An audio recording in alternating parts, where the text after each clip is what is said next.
Hello, everyone, and thank you for joining us. Today, we have a great subject related to a new Massachusetts Millionaire Tax.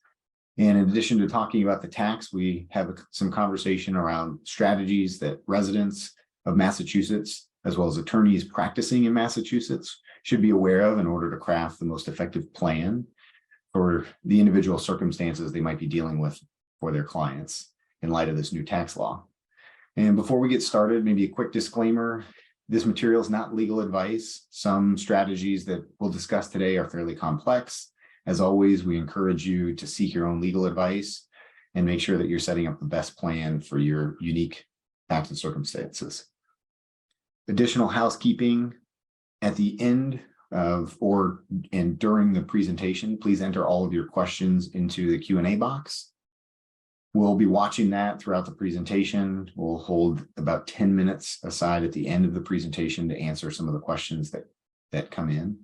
We'll answer as many as we can during this presentation. Anything that we don't get to, we'll follow up after the fact. And then with that, I'd like to jump into this a little further.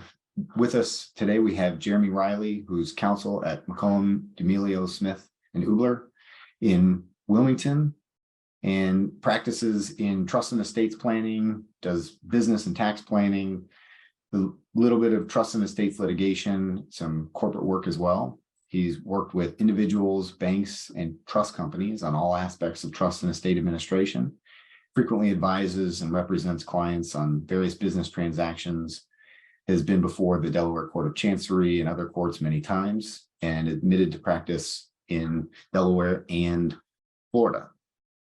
Myself, Matthew Blottmacher, President and CEO of Peak Trust Company.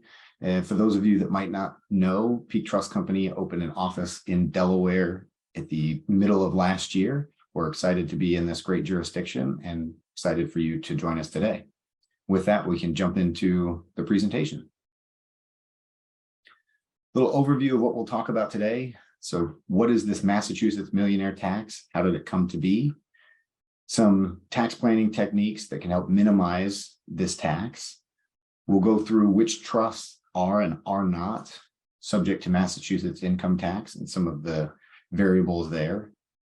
Then we'll get into benefits offered by Delaware Trust and Delaware as a jurisdiction, and then into how to migrate existing Massachusetts trusts to Delaware if this is a tax that you would like to try to avoid or eliminate. So first off, what is the Massachusetts Millionaire Tax and how did we get here? So November of 2022, the voters of Massachusetts ratified this new tax. It places an additional 4% state income tax on income earned by Massachusetts residents in excess of $1 million. It applies to not only ordinary income, but also capital gains. It pushes Massachusetts taxes now up to a top rate of 9%, whereas the previous rate was 5%. And while this is an issue we're talking about today specific to Massachusetts, it's my understanding that a number of other states have introduced bills similar to this, and Washington and Oregon being two of those. This may be something that is more of a phenomenon through the US in the coming years. So tax planning techniques to avoid the Massachusetts income tax. Of course, you could change your residency from Massachusetts if you happen to be a Massachusetts resident. That's probably the most extreme option and the one that is least likely to be chosen. If possible, you can spread income over multiple years to keep the net income below $1 million. And if you're under that threshold, you eliminate that additional 4% tax. And a core piece of what we're going to talk about today is establishing or moving certain trusts outside of Massachusetts to try to minimize or possibly even eliminate this tax liability.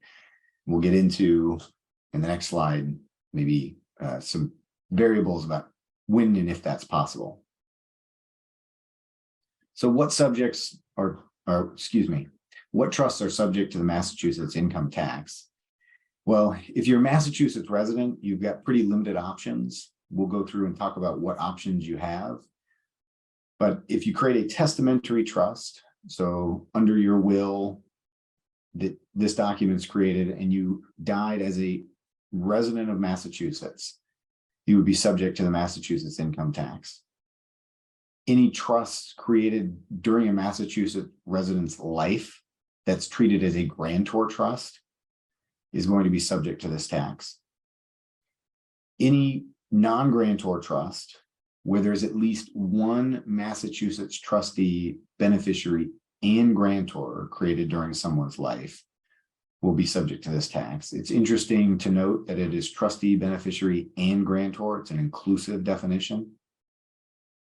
And then non-grantor trusts that don't have a Massachusetts trustee, beneficiary, and grantor, but have source income from Massachusetts will also be subject to this. It's worth noting that in instances where there is Massachusetts source income, only that income is subject to this new tax rather than the entirety of income inside of that trust. So what trusts can avoid this tax? There's really a pretty limited definition, although it can apply fairly broadly to a scope of trusts. Where they're inter vivos non-grantor trusts that don't have a Massachusetts resident trustee and they do not earn Massachusetts source income. Again, if we had this definition, but earn Massachusetts source income, only that income would be subject to the new tax.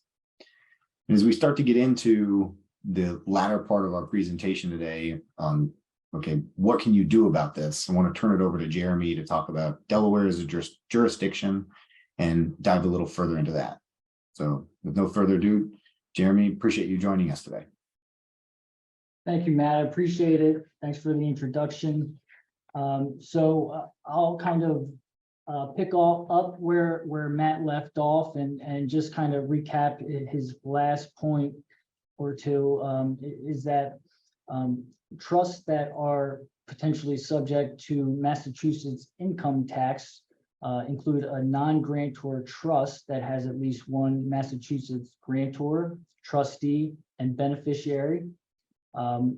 So one potential way to avoid the Massachusetts income tax is to replace the current Massachusetts trustee with a trustee from another jurisdiction. And so someone might ask, does the residence of the trustee matter just as long as it's not Massachusetts? And the answer is yes, it does matter, because the jurisdiction in which the trustee resides is generally what determines what state's laws applies to the administration of the trust. And each state has their own separate trust laws. They can vary widely among the states. And for a Massachusetts resident that is seeking to appoint a trustee outside of Massachusetts, whether it's a new trust or an existing trust, I would urge them to consider appointing a trustee in Delaware. And the reason for that is Delaware has very favorable and flexible trust laws compared to most other jurisdictions, including Massachusetts. So today I'll discuss some of Delaware's favorable trust laws. I'll compare Delaware's laws to Massachusetts laws, and I'll try to explain how Delaware trusts can offer grantors the ability to ensure greater wealth preservation and growth, control over trust assets, and privacy and preservation of family relationships. So with respect to the first benefit offered by Delaware Trust, Delaware Trust can ensure greater wealth preservation and growth, and it can do this in a number of ways. I'll discuss three of those ways today. The first is that there is no Delaware state income tax on trusts with non-Delaware beneficiaries.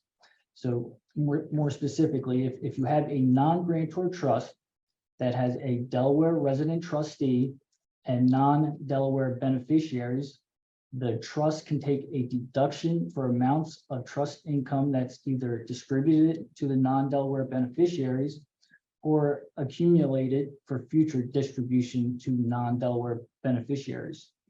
Again, as we discussed previously, if a Massachusetts resident creates a trust that has a Massachusetts trustee and beneficiary, that trust is subject to Massachusetts income tax. By appointing a Delaware trustee, you can not only avoid Massachusetts income tax, but the trust will not be subject to Delaware state income tax. Obviously, if you don't need to use trust assets to expend on income taxes, you're preserving wealth, and those assets can continue to grow in the future. Another benefit offered by Delaware's trust laws and that can ensure greater wealth preservation are Delaware dynasty trusts. And a dynasty trust is an irrevocable trust that is not subject to the rules against perpetuity. So assets that are funded into a dynasty trust can remain there forever. In Massachusetts, they have a rule against perpetuity. So dynasty trusts are not available in Massachusetts. In Delaware, we've abolished our rule against perpetuities with respect to personal property. And there is a 110-year rule against perpetuities with respect to real property that is directly held by a trust, but that rule can be avoided if the real property is held indirectly by the trust through, an entity like an LLC, which is often, desirable for liability protection purposes.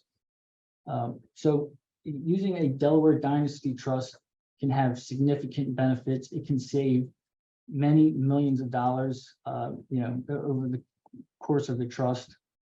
And I'll just kind of give you, a typical example of a dynasty trust that's set up here in Delaware.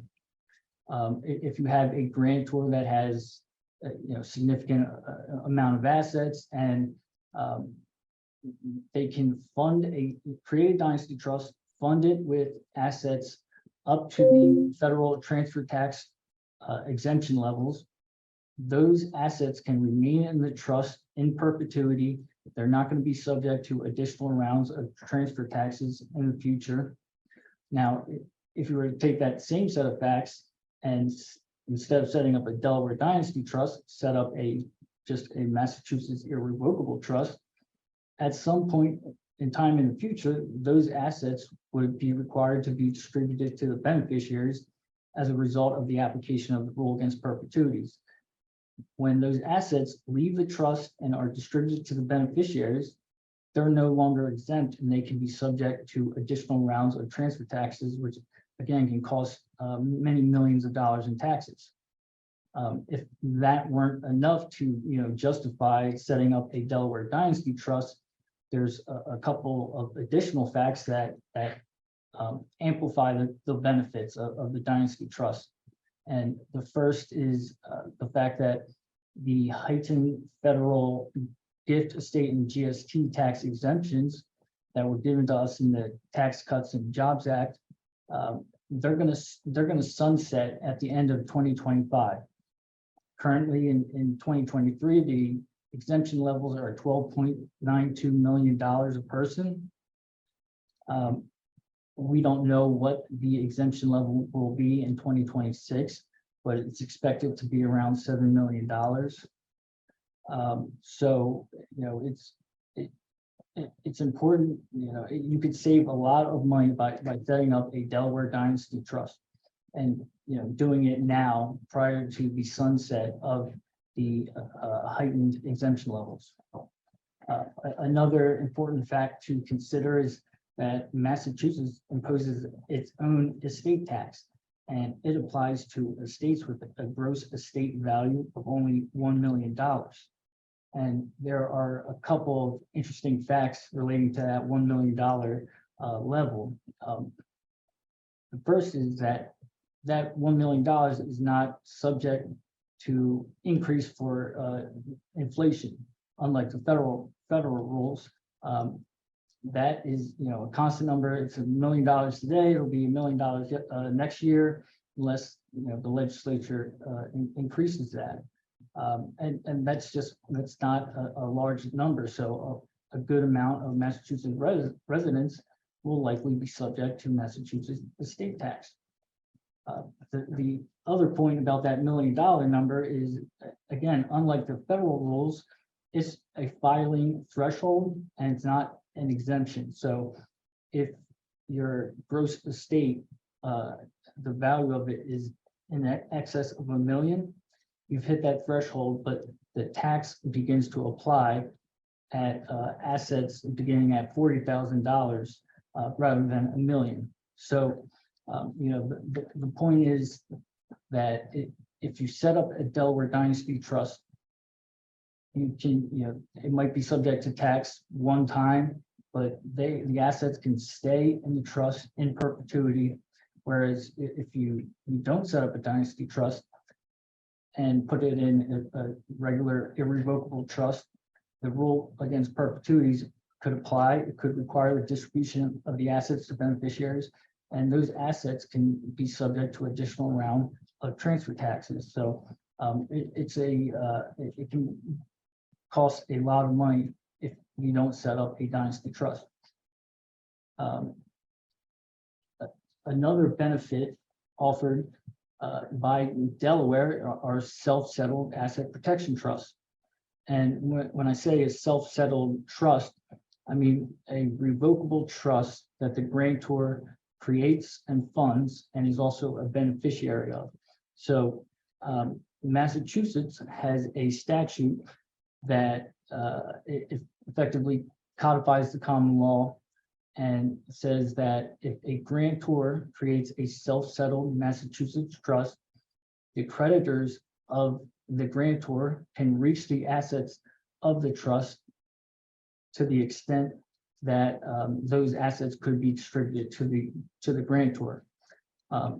Unlike Massachusetts, Delaware has enacted a asset protection trust statute called the Qualified Dispositions and Trust Act. If you comply with the provisions of that statute, you can create a self-settled asset protection trust that gives you strong protections against creditors of the grantor.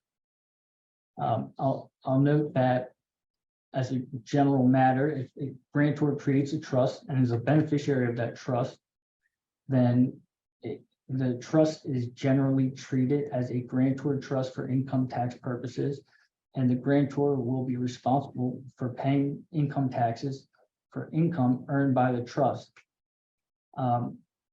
There is a way to structure a Delaware asset protection trust to obtain non-grantor trust status, and also it will be treated as an incomplete gift.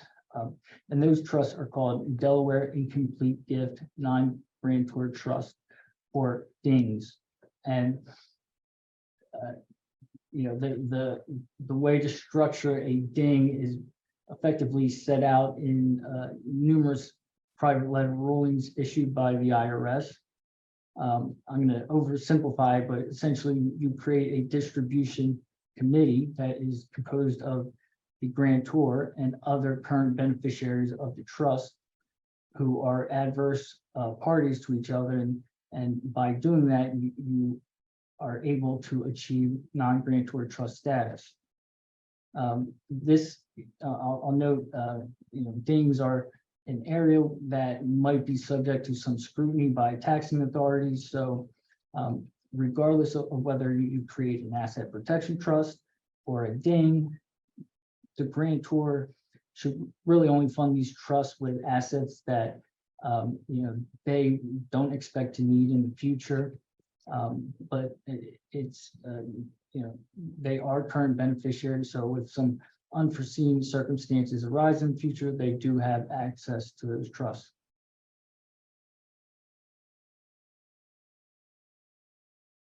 Now, I've talked about some ways that Delaware Trust can help preserve wealth.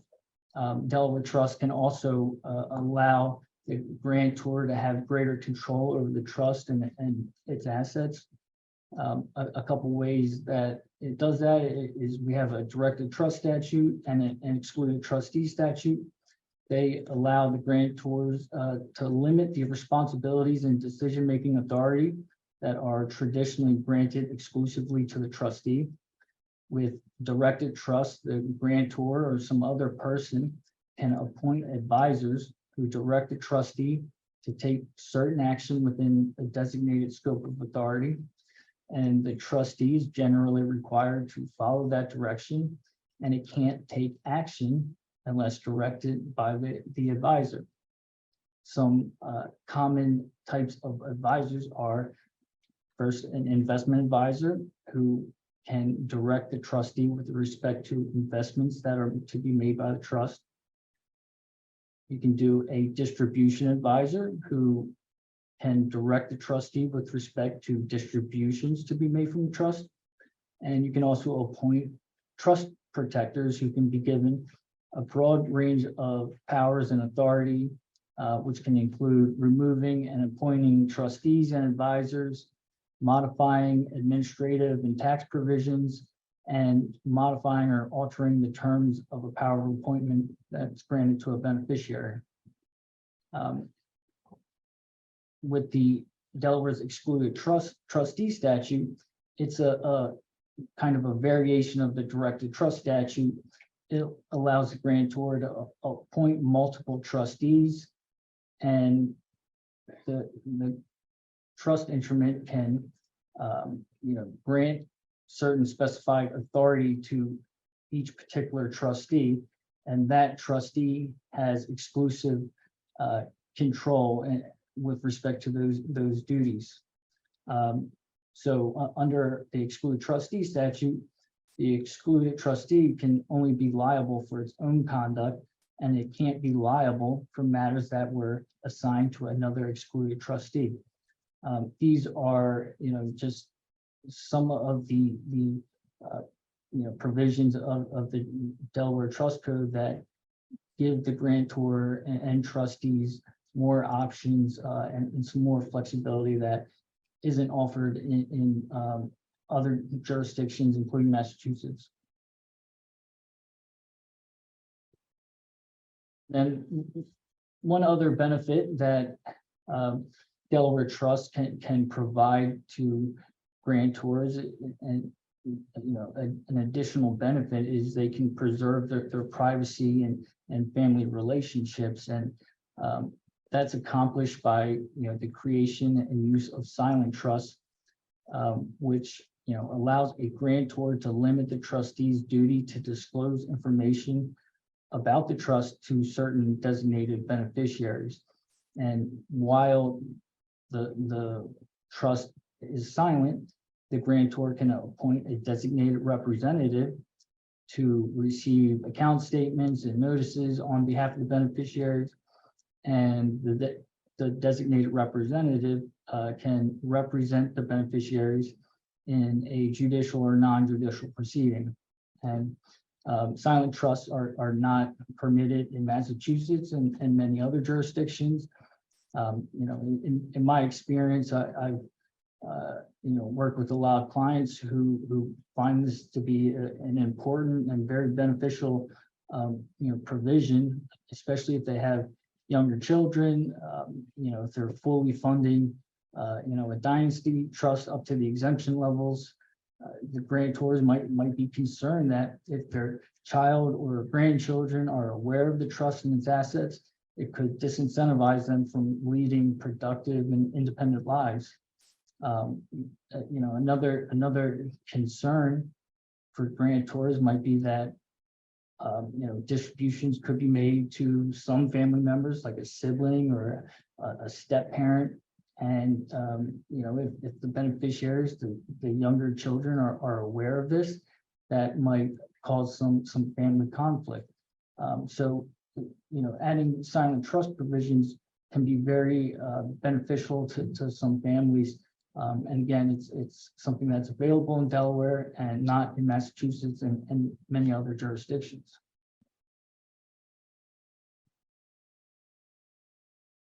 So having discussed some of the benefits offered by Delaware and our favorable trust laws,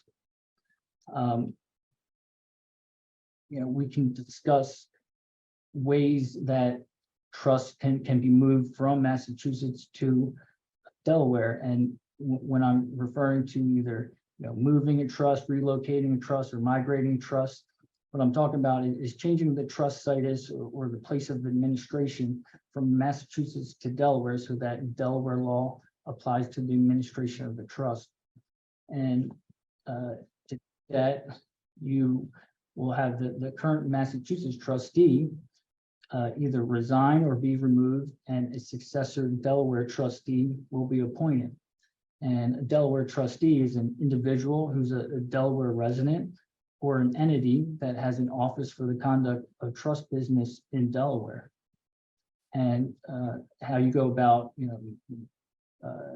resigning as a trustee or removing the trustee and appointing a successor is generally dictated by the terms of the trust agreement. Many trust agreements have provisions relating to these matters. If the trust agreement is silent with respect to those issues, you look to Massachusetts trust laws to determine how trustees can resign, be removed, and be appointed. Once a Delaware trustee is appointed, Delaware law will generally apply to the administration of the trust. And the last issue I want to talk about is to raise some potential things to consider when selecting a trustee in Delaware. If you're looking to select a Delaware corporate trustee and you want to avoid Massachusetts income tax, it's important to ensure that the corporate trustee does not qualify as an inhabitant of Massachusetts. And that was the issue addressed in the Bank of America case cited on the slide. In that case, the Supreme Judicial Court of Massachusetts held that the non-grantor trusts involved in that case were subject to Massachusetts income tax because the corporate trustee, which was Bank of America, had offices located in Massachusetts for at least half the year and conducted some trust administration activities relating to the trust in Massachusetts. The opinion doesn't, explicitly state this, but I get the sense that the bulk of the administration work took place outside of Massachusetts. So it's important to ensure that the corporate trustee either does not have offices in Massachusetts or performs no trust administration work in that state. Here in Delaware, there are a number of corporate trustees. Many of them do not have offices in Massachusetts. So, like P Trust Company, for example, so that's easy. If you select one of those trustees, you should be in good shape. If you're looking to appoint maybe a larger bank that's chartered as a national association, you just got to be careful that they don't perform trust administration work in Massachusetts. And a lot of those banks have established affiliated trust companies in Delaware. So we want to make sure that they are the trustee and not the larger bank or the national association. The other thing to consider is if the grantor is interested in appointing multiple trustees, so 2 co-trustees, and especially if one is located in Delaware and one is located in Massachusetts. If there's at least one Massachusetts trustee, then Massachusetts income tax will apply to the trust, assuming there's also a Massachusetts grantor and beneficiary. The other potential issue with appointing trustees in multiple jurisdictions is there might be some ambiguity or statutory conflict in terms of which state's laws apply to the administration of the trust. So if that's the case, I think the best thing to do, best practice would be to potentially enter into a non-judicial settlement agreement to confirm that Delaware law applies to the administration of a trust. Or you can have the Massachusetts trustee formally transfer the trust situs to Delaware under a statute that's offered in Massachusetts. So that concludes my presentation in terms of the benefits of Delaware Trust. Of course, if anyone has any questions, we're happy to address them. And I'm happy to address them now. If you want to reach out to me directly, or I'm sure Peak Trust Company, please feel free to do so, and we'll provide our contact information. Jeremy, we appreciate that. It's been great having you here with us, and we've gone through some great content on a new, relatively new tax regime that definitely for Massachusetts residents, but also practitioners like yourself are going to need to get their hands around. And so thank you again for joining us. Thank you for having me. I appreciate it.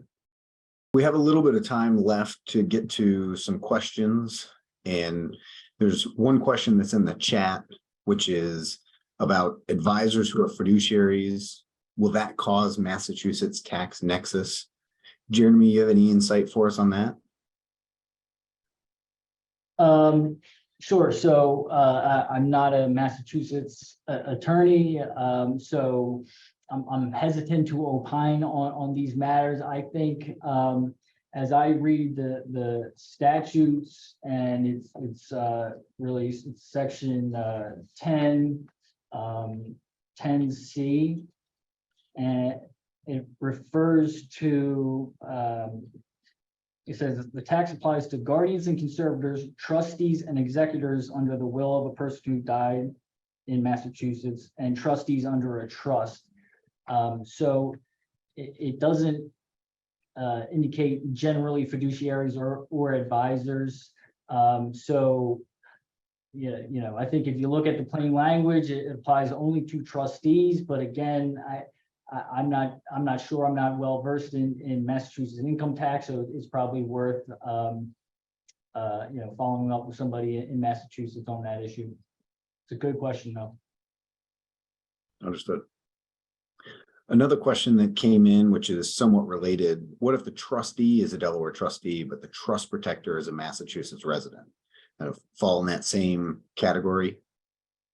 Yeah, exactly. I think that's the same situation. If you have a Delaware trustee, the concern is whether or not some advisor, some other fiduciary that's not a trustee is serving.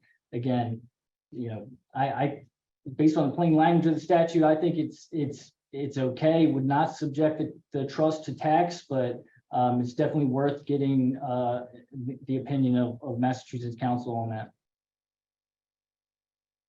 Understood.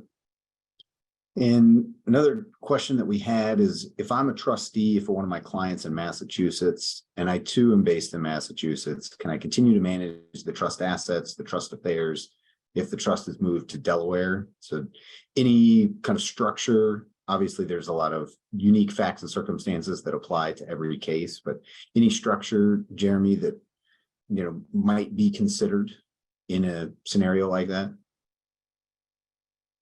I'm sorry, can you repeat that, Matt? My apologies. Absolutely. So if somebody is located in Massachusetts, but they want to continue to be involved in the trust affairs, is there, off the top of your head, a couple of ideas that they could explore, knowing that, there's always unique facts and circumstances?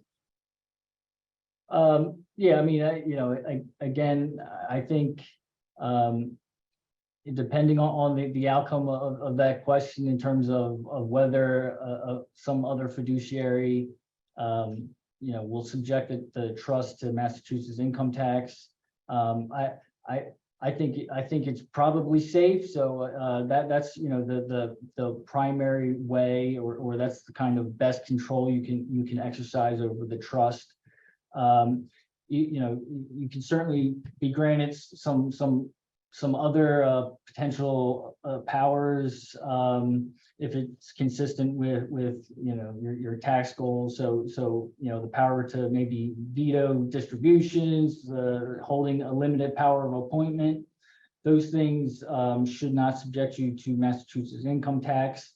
And of course, just basically consulting with the trust company or the trustee. The trustee, I'm sure, is willing to work with and listen to the grantor. You can provide a letter of intent or letter of wishes in terms of how you would like the trust assets to be distributed, in what circumstances you like that, and you would allow distributions and would not. Those are some of the ways that you can remain involved in the administration of the trust. Understood. And one thing that we've explored on our side is the use of LLCs. Sometimes there's a way to wrap an asset inside of an LLC to have somebody in Massachusetts that's still involved with that. Of course, it's all facts and circumstances dependent. It needs to be an asset that's not in Massachusetts or that derives Massachusetts source income. That is a conversation we've had, and it can be applicable depending on, again, the facts and circumstances.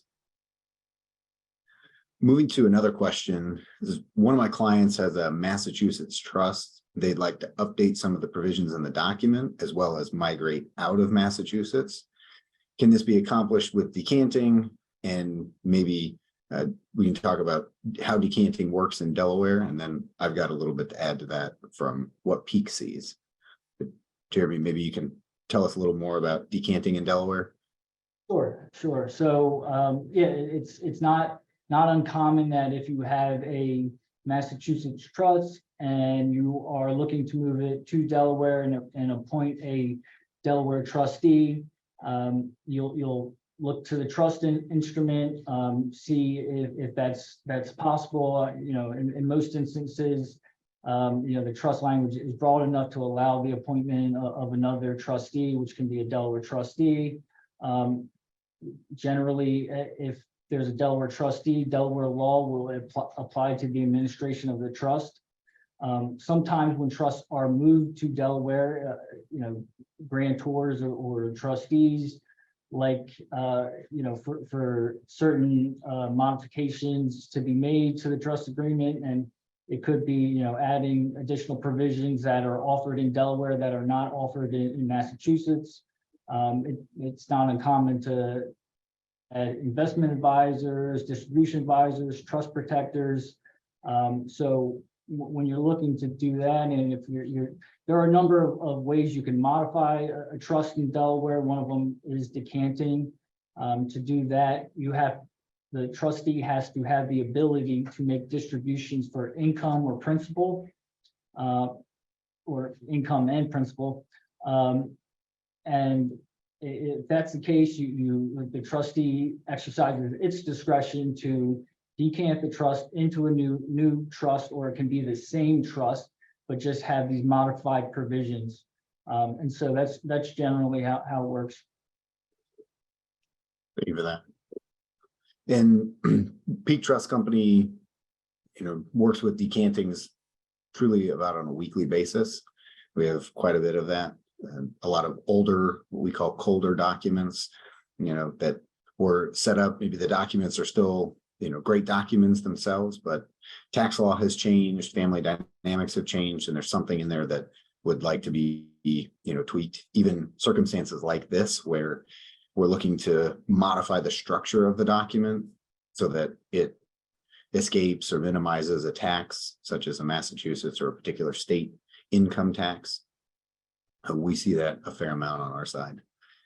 And another question we have is, what legally needs to be done for a trust to qualify as a Delaware trust and to ensure Delaware law governs? So maybe are there safe harbor provisions, Jeremy, that a trust has to meet in order for Delaware law to apply?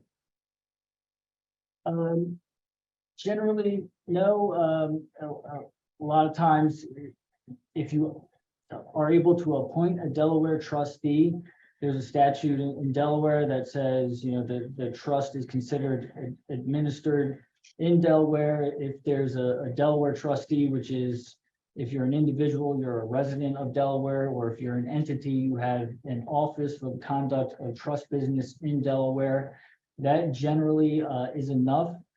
Sometimes there's an exception if the current trust, the trust instruments says that, you know, basically another state's law will not apply if the trust, you know, if the situs is moved and a trustee from outside of Massachusetts is appointed.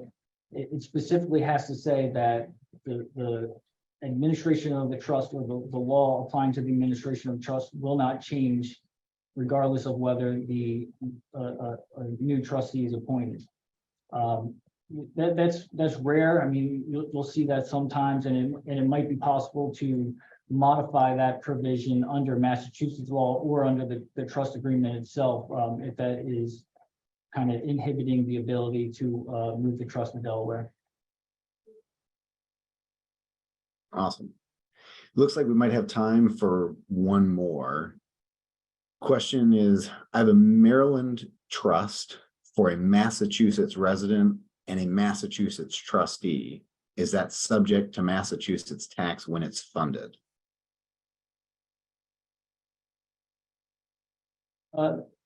So good question. I think just need some clarification. Basically, if there is a trust that has a Massachusetts trustee, a Massachusetts beneficiary generally, and the grantor is a Massachusetts resident, then generally that trust, or the income earned by the trust, will be subject to Massachusetts income tax. Is it subject to tax when it's funded? There is no gift tax in separate gift tax in Massachusetts. So just the funding of the trust might not be enough to subject it to tax. But you know, if it is a Massachusetts tax or trust and it's taxed in Massachusetts, then the income tax will apply to the trust. Thank you, Jeremy. And it looks like we actually might have time for one more. And if a Massachusetts resident couple has less than 5 million in assets, is it worth setting up a trust? Do you think there's a minimum asset threshold where it makes sense to set up a Delaware trust, or maybe a trust in general? That's a good question. You know, it's a difficult you know, question to answer. I think that kind of needs to be made in consultation with your financial advisors. You know, if you have $5 million in assets, you know, there is the potential to be subject to a decent amount of income tax in Massachusetts. Whether or not, you know, you reach that, if you're generating you know, over $1 million in income each year, and you have enough assets to set up an irrevocable trust, you know, that could be for the benefit of your descendants or potentially even yourselves. You know, it may be worthwhile setting up a Delaware trust, but again, that can depend on a number of factors, and it's something that you need to discuss with your financial advisor and any other professionals that you consult with. And I second those comments. From our standpoint, we get that question or a related question fairly often, where we come from in the corporate trustee perspective, thinking about fees and what's the ongoing maintenance for this trust, whether it's set up, you know, during a grantor's life or upon his or her passing. We usually say when the trustee fees, the corporate trustee fees, are 1% or less of the overall assets, it starts to make economic sense to maintain this. Obviously, that's different than the question that was asked, but that's maybe a metric for somebody to consider. And I think for many corporate trustees, getting that fee to be 1% or less on an annual basis, and it might be a flat fee, like with Peak Trust Company or other providers. But if that equals 1% or less, it usually makes sense. Obviously, the planning and creating the overall structure will probably cost more than that. It's a little front-end loaded, but it is a helpful metric in our conversations. And with that, it looks like we are at time. Anyone who has taken the time to put a question into the chat, we will respond to you outside of this webinar. And if you didn't have an opportunity to put a question in chat, feel free to reach out to Jeremy, myself, Miriam. There's information displayed on the screen for how you can reach us. And we really appreciate you joining us today. And Jeremy or Miriam, any parting words? No, I appreciate everyone's time. Thank you for joining us.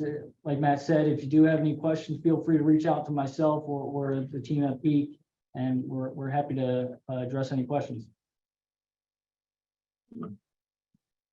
Thank you again.